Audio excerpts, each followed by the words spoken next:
Hey everyone, welcome to Locked On Lakers for Wednesday. Brian Kamenetsky, Andy Kamenetsky. Andy, we are joined by one of our favorite people on today's episode, Howard Beck of Sports Illustrated. That is next.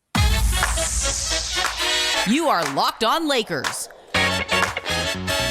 your daily Los Angeles Lakers podcast. Part of the Locked On Podcast Network, your team every day.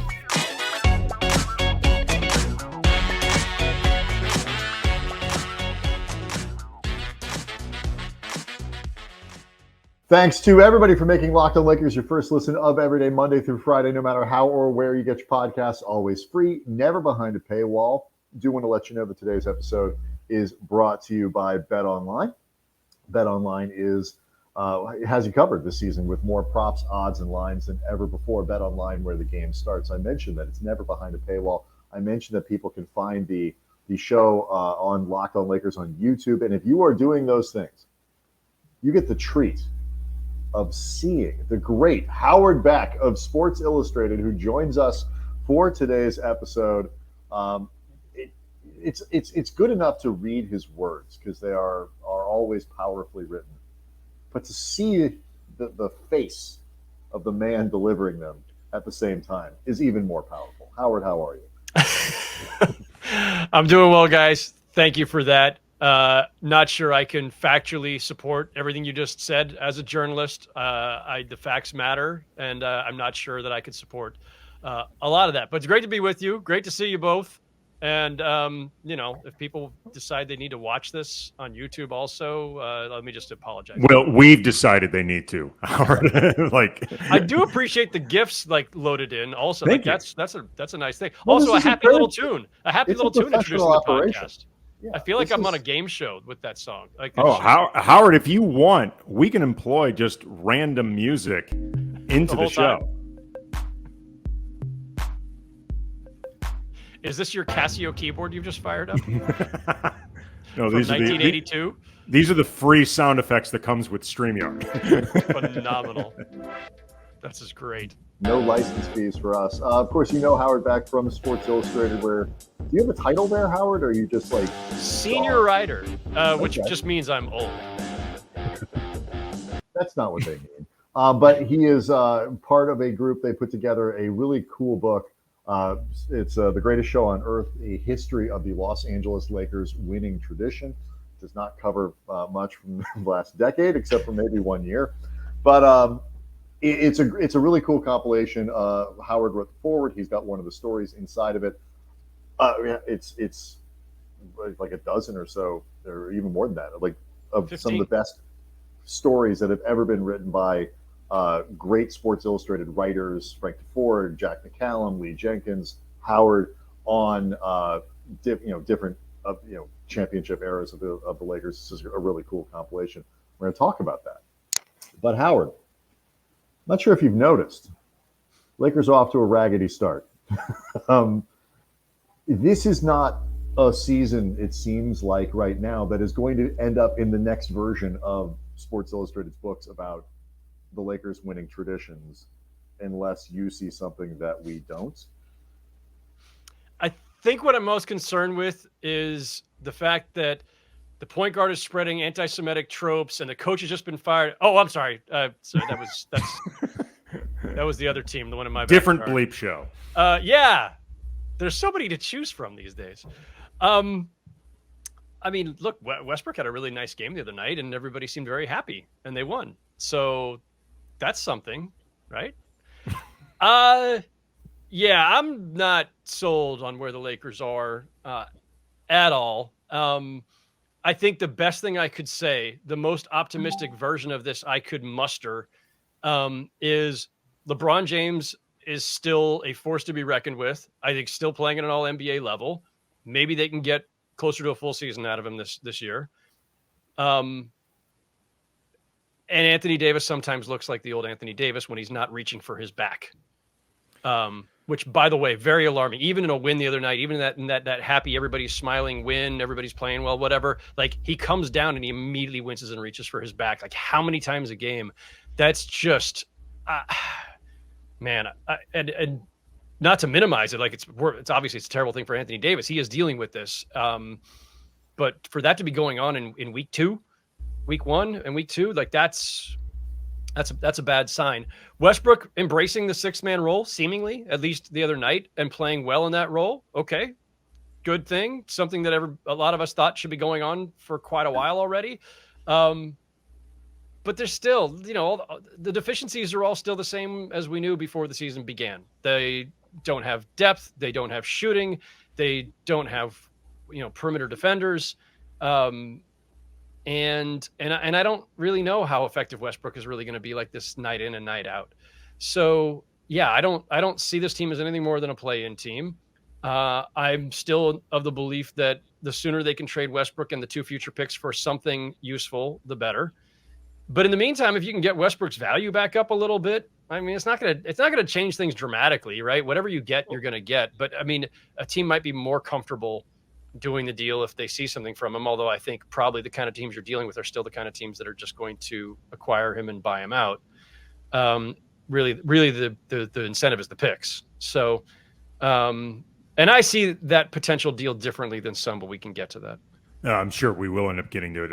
I imagine, without putting words into your mouth, you're talking about the Turner Hield deal with the Pacers. You had mentioned LeBron, and what I think is interesting about this is there's been so much focus on Russ, AD's health, like you mentioned, the outside shooting, taking 6 games to get 1 win, etc.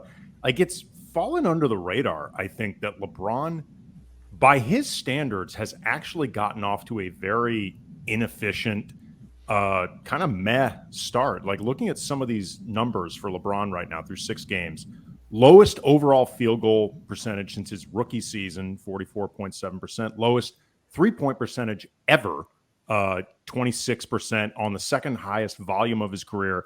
And it's not just the 3-point percentage lowering his 2-point percentage. His percentage on twos, 54.7, is 13th out of his 20 seasons so far. His percentages from 0 to 3 feet from Basketball Reference, second worst of his career per cleaning the glass. His 62.5% at the rim is in the 25th percentile for his position, which, he's listed as a big, but even by wing standards, it's not a high percentiles. His turnovers per 36 are at a career high. He has, believe it or not, the lowest net rating of the Lakers' big 3 by a pretty sizable margin. Russ actually has the only positive of those 3. So maybe LeBron and AD need to pick their asses up and start supporting the best player on this team. Can you trade Anthony Davis for Buddy Hield and Myles? But in looking, there's always that question, Howard, with LeBron about when the drop is going to eventually happen.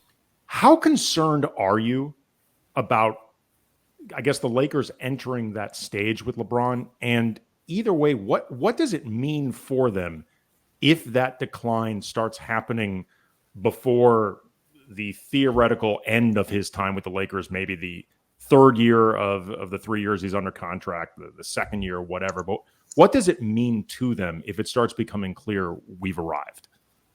Well, I mean, one, his decline has been predicted, forecast, and even read into the numbers so many times over the last, literally 7 years. We've been waiting for this. Like, people are like, oh, look at this one indicator, and we've been doing this. You can go back and find stories from folks in 2016, 17, 18. And we're 6 games into this season. So all but those people were hacks, Howard. That's the difference. Total hacks. It's probably me. The stats you just read are not to be dismissed, but we are 6 games in. We are talking small sample size, and we are talking about him playing on a team that is, I think everybody agrees, a dysfunctional roster that it has because of the lack of spacing, the lack of shooting around him. He's probably taking tougher shots, and he's probably forcing more than he would normally. We're used to seeing LeBron as such an efficient scorer that anything even slightly off becomes alarming. And I understand, if you, again, the stats you just read, if you take those at face value and you say, this is where he is now, and what if this doesn't improve? Is this the decline? Okay, maybe he's going to be 38 soon, or turning 38 and end of December. So it's coming eventually. But one, let's just look at the raw numbers. I know counting stats are stupid, but he's still averaging almost 26 points a game and almost 9 rebounds and 7 assists. Like, the guy is still a freaking machine. And I think a more functional roster around him with spacing and shooting and other guys who can handle the ball and do some things so that he's not carrying as much, maybe he doesn't look as old in that case. So that's the first thing. The second thing is it just underscores what I've been saying all along here, which is, and for the last several years and pretty much his entire Laker tenure, and actually I was saying this is last year in Cleveland too, when they refused to give up the pick that eventually became Colin Sexton. There is no tomorrow when you have LeBron James. He's a generational talent. He's one of the all-time great players. There's no, tomorrow doesn't matter. Next year doesn't matter. 2027 doesn't matter. Today matters. Don't squander today. And so my standpoint, or my stance on where the Lakers are with him, is the same as it was with Cleveland 3 years ago. 3 years ago? 4 years ago? 4 years ago. Do what you have to do. Don't let another season of LeBron James's career be irrelevant. And that's the trajectory they're on right now. So this gets me to the Myles Turner, Buddy Hield thing. Hold that thought. Yeah. Because I think we need you to hold that thought, but also it does speak to, I think, sort of the larger questions around what this front office is, where this team is, who's running the show. And these are things that, Howard Beck is somebody who goes back a long way with the Lakers, back into the Shaq Kobe era when he was with the Daily News, understands the mechanics of the people inside that building as well as anybody. So we'll get to that next. BetOnline is your number one source, Locked On Lakers listeners, for all your pro and college football betting needs and sports info this season. You can find all the latest football league developments, game matchups, news, and podcasts. BetOnline is your continued source for all your sporting wagering information, including live betting, esports, and scores, the fastest, easiest way to check in on all your favorite sports and events, including MLB, MMA, boxing, golf, but of course, the NBA. And looky now, Russell Westbrook on the board for Sixth Man of the Year, 50-1 odds, number 5 with a bullet, just behind Jordan Poole, Christian Wood, rookie sensation Benedict Mathurin, and Malcolm Brogdon. I told you all this would become a thing, narratives and storylines. If Russ maintains this level of the play and the Lakers just start winning some, those odds could get a little bit worse. Just throwing that out there if you're considering something. Head to the website today, use your mobile device, learn more about the trends in action, bet online where the game starts. I don't think there's really anybody who doesn't believe that sort of swapping out Westbrook, even an effective one, for Hield and Turner, in terms of what it does for the roster, in terms of the spacing, in terms of the defense, in terms of kind of creating something that just makes more sense and is more coherent, is true. Like, the Lakers would be better. When you talk about making the most out of LeBron and doing, is that good enough? Is it, because the argument against it is it kind of puts them in that 7 seed, 6 seed purgatory going forward for the next 2-3 years at least. And this is the only bullet they get to fire. So we talk in this league a lot about the treadmill of mediocrity, right? I think Kevin Pritchard is the one who had coined that many, many years ago. And yes, that is kind of the zone they would be in. But the alternative is the zone they're in now, which is lottery bound again, most likely, with their pick going to the Pelicans. I think the only thing that could possibly be worse than, I don't know, everything else is if they also end up conveying Victor Wembanyama or Scoot Henderson to the Pelicans, thanks to the poor negotiating executed by the Lakers several years ago on the Anthony Davis deal, when they had all the leverage in the world and didn't know how to use it. So I think it was in the preseason or media day, maybe, Pelinka had said, we are open to trading those 2 future picks, the only 2 bullets we can fire. But because they're the only 2 bullets we can fire, we got to do it at the right time for the right deal, something like that. And I think he might have even said, or maybe there was some reporting, that they only do if it makes them a contender. Wrong standard. It's the wrong standard, because there are no moves to make them a contender right now. But what you can do is at least be relevant again. You can be a playoff team.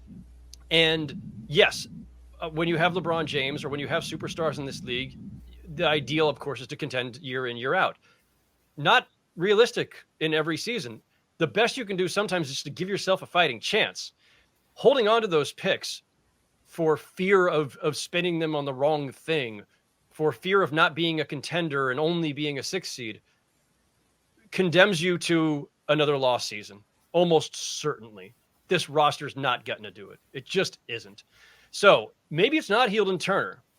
Maybe it's something else. And maybe they're right to hold on and see what else falls out of the woodwork, because the deeper we get into the season, the more teams will have to come to terms with the fact that, oh, gee, I guess we're not as good as we thought we were. On the Lakers side of it, there are deals to be made out there that will probably not make them contenders unless everything breaks their way. And look, the Western Conference, there is no one obvious lock to come out of the West. There are a bunch of really good teams. We thought the Clippers were going to be great. They have staggered, to say the least, and we don't know what Kawhi Leonard's status is from day to day, week to week.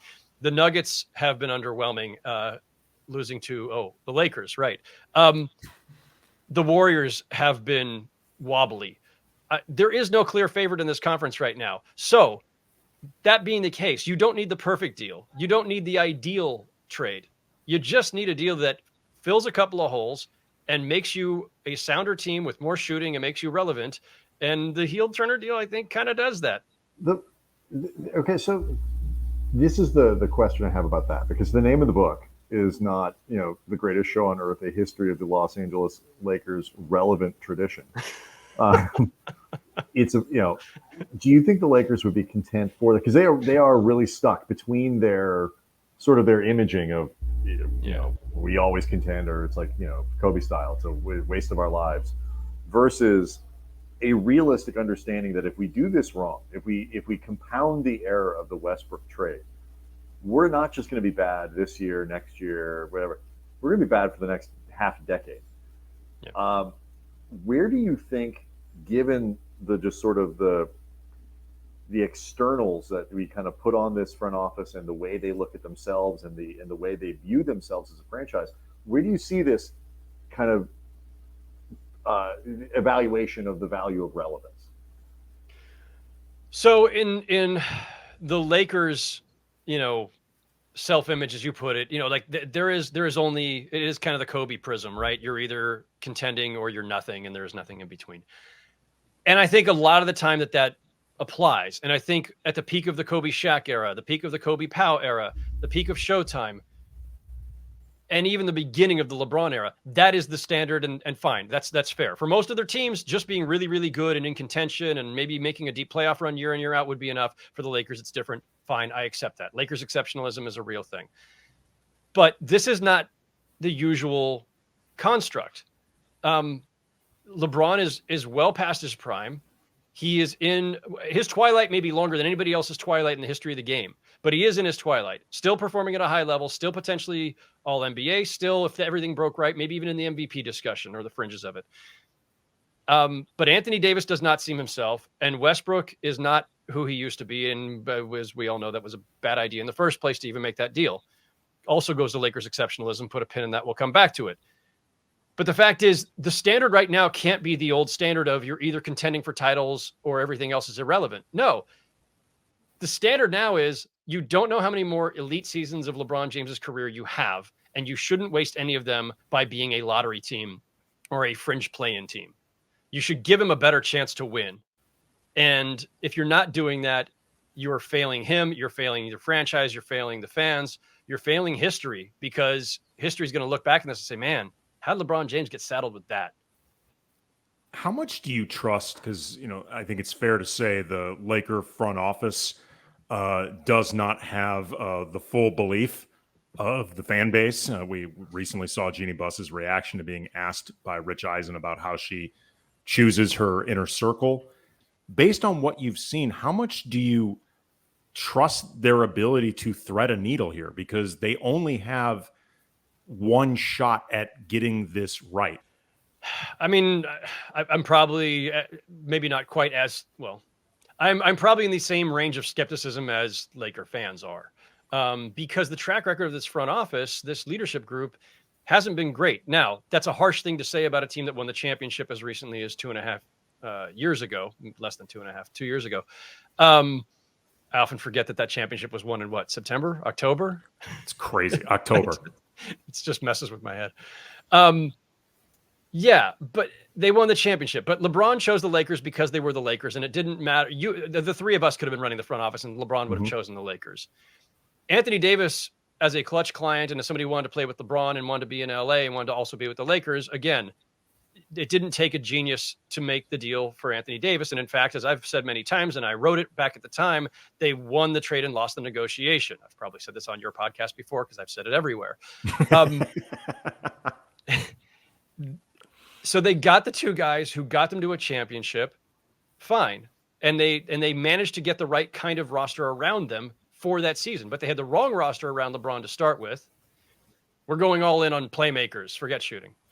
Then they got shooting. Then they got rid of all the shooting. I had Danny Green on my podcast last week, and he and I talked about it because he was part of that purge, right? When they flipped him for Dennis Schroeder, and they did this whole reconstruction that left them with insufficient shooting. And they've been paying for that ever since. And then when they traded Westbrook, they exacerbated it even further. Given all those things, how many times they have failed to do all the things around the edges. Like in some ways, the LeBron and AD moves were the easiest because, yeah, anybody's going to go get the stars, especially if they already want to be there. What matters is how you construct the roster then around them. And they have repeatedly shown an inability to make the smart moves around the edges. So no, I'm not that optimistic that they're going to be creative enough to do this and to figure this out. And the fact is they could have, and I think should have traded Westbrook in the summer. And they didn't do it. There's a very stubborn streak involved here at many levels in the way that they have run things. And it feels like they're just sitting there with their fingers crossed and rubbing rabbit's feet, hoping that it'll work out this time, even though there's no evidence to believe it will. Okay, so what you're talking about here, I think, is a fascinating way to kind of, it's relevant to me to the Sports Illustrated book, again, that you wrote the forward to. There's a ton of stuff that's been put out about the Lakers and the documentaries and film series and all these things that make it almost easy to forget where the team is now. And I want to get your thoughts on this sort of explosion of remembrances of the Lakers' glory in contrast to what you're talking about right now with where the team is. And we'll do that next. Okay, so Howard, the book, it's The Greatest Show on Earth, a history of the Los Angeles Lakers winning tradition, and Sports Illustrated has it out, and it's really cool. Great pictures, great articles. One that you wrote about the sort of the presence of Kobe Bryant in the organization, even following his death. That's part of this compilation. The Lakers' history right now, though, is in sort of direct competition with this sort of incredible deluge of stuff about how good they've been. What do you kind of make of that? It's a really interesting time to have all of that stuff going on. There is, I think, this danger and a trap that they have fallen into at times of buying into their own Lakers exceptionalism, where because stars have always come, stars will always just continue to come because we're the Lakers. We don't have to promote ourselves. We don't have to hire the most sophisticated front office. We don't have to be the ones who invest the most in analytics or sports science. And while they've done some of these things, they weren't exactly first to jump in the pool on these things. I can't tell you where this current state of things is, so I don't want to speak out of turn, but there have been times in recent history where the Lakers were in the bottom third of the league in some of the more progressive aspects of running a team, from analytics to sports science to player development, whatever. And so there's been a lot of just kind of complacency, I think. We're the Lakers, so we will always be the Lakers. We're the Lakers. So and meanwhile, other teams, I think, were out innovating them. And, we saw that one off season where the Clippers got Paul George and Kawhi Leonard, and the Nets got Kevin Durant and Kyrie Irving. Neither situation has worked out that well, and people can chortle over it all. But the bottom line is, four of the biggest stars in the game chose the two smaller teams within their markets, the teams that had the less glorious legacies, because those teams had shown an ability to do things at a high level in all the other places that matter, right? And so the Lakers, the Lakers in past years would have been the ones getting Kawhi and Paul George, right? And yes, they got LeBron and they got Anthony Davis. Fine, I get it. But I do think that they have fallen too many times into this trap of believing their own hype and of having a certain complacency built in, of believing in Lakers exceptionalism and not believing that they actually need to still work as hard or harder than other teams to stay on top and to sustain that. And what's going to happen when, look, there was a long fallow period that you guys know from the beginning of Kobe's decline as an elite player through the end of his career, through the Lonzo Ball, Brandon Ingram, whatever years, until finally LeBron planted his flag. Well, the next guy may not plant his flag. You may lose him to the Clippers or the Nets, or maybe to the Knicks, or maybe to the Bulls, or maybe to the Heat or the Warriors. You cannot rely on your 75 years of Laker greatness and exceptionalism to carry you forever. And I think sometimes that has been, now I'm not saying all the time, but I do think there's a lot of that built in. I'll even go to this point. Even the trade for Westbrook struck me as a version of, or a strand of, Lakers exceptionalism, in that we're about stars. We've always been about stars, and the more stars, the better. Except that sometimes the more stars is not the better.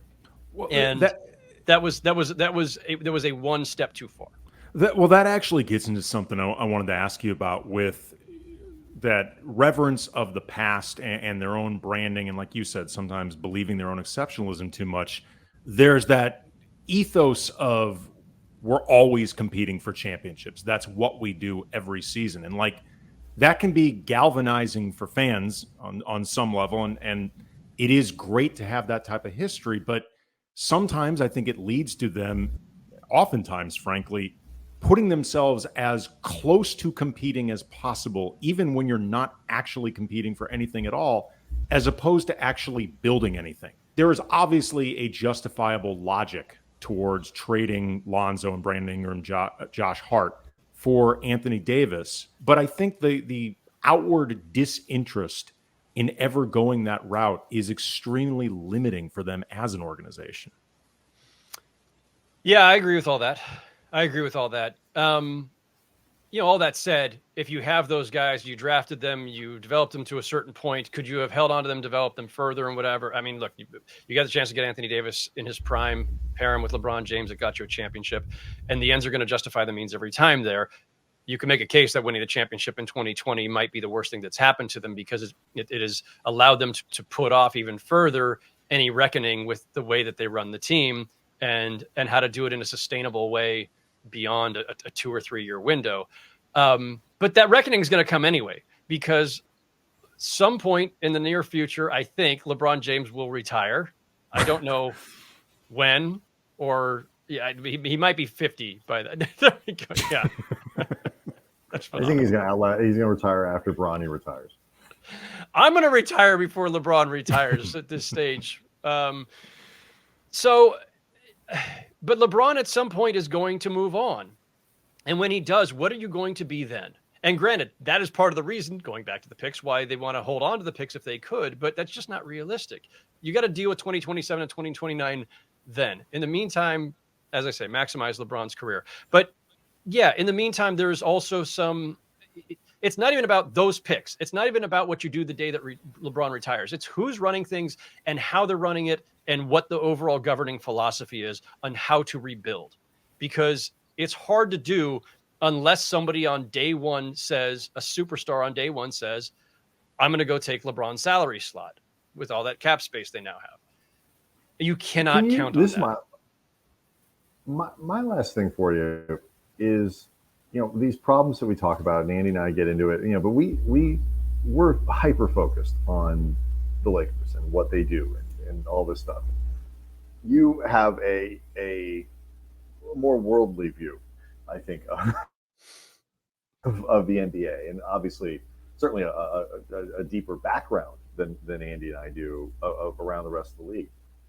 Just how different is the way they operate with seemingly a teeny tiny basketball department of Rob Pelinka and Kurt Rambis, and like you say, very small departments, not known for spending a lot of money on support staff and things like that. Just how different is it, the way that they operate?